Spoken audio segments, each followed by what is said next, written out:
Bungie dropped a bombshell last week. They're ending active Destiny 2 development. After more than a decade of live updates, the guns are finally going silent. And if you look closer, it's part of a bigger pattern shaking up the industry. But the real story isn't just about one studio closing the book on a franchise.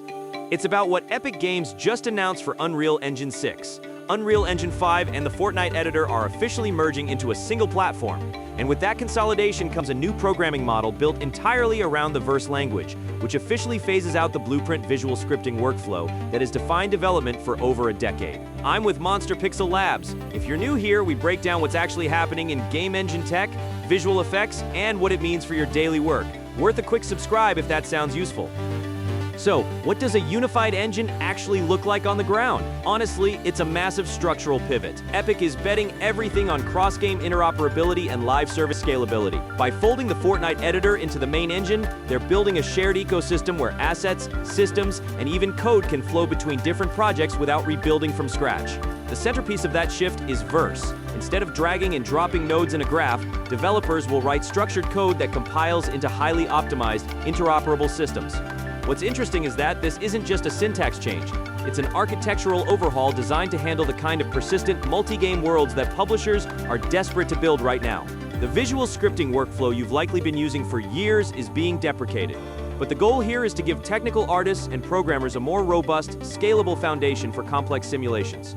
Despite years of rendering breakthroughs like Nanite and Lumen, the built-in pathfinding for complex movement patterns remains a known gap.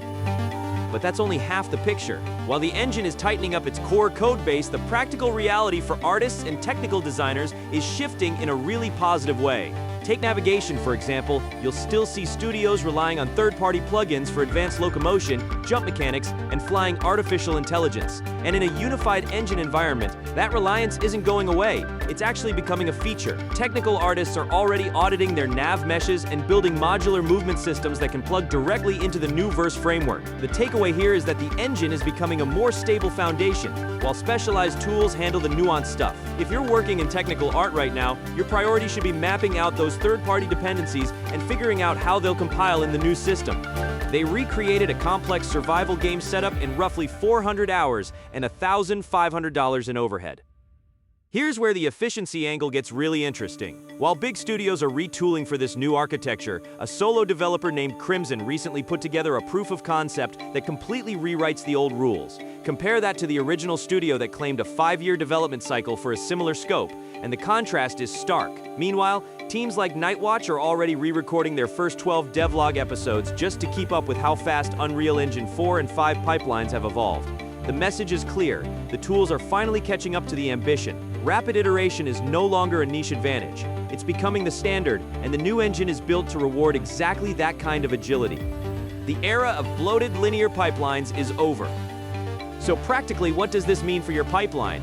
If you're a technical artist or programmer, start evaluating Verse syntax and migration strategies this quarter. The transition isn't happening overnight, but the software development kit stability checks and graph equivalent tooling releases are coming fast. For three-dimensional artists and level designers, the shift means your asset standards need to be interoperable from day one. Build modular kits that can slot into live service ecosystems without heavy hand-holding. And for studio leads and producers, it's time to reassess those development budgets. You'll want to structure your sprints around rapid iteration cycles and cross-game asset reuse, especially as publisher funding models continue to pivot toward live services. Keep an eye on how Epic rolls out the Verse software development kit graph tools over the next few months. Anyway, that's the briefing for today. See you in the next one.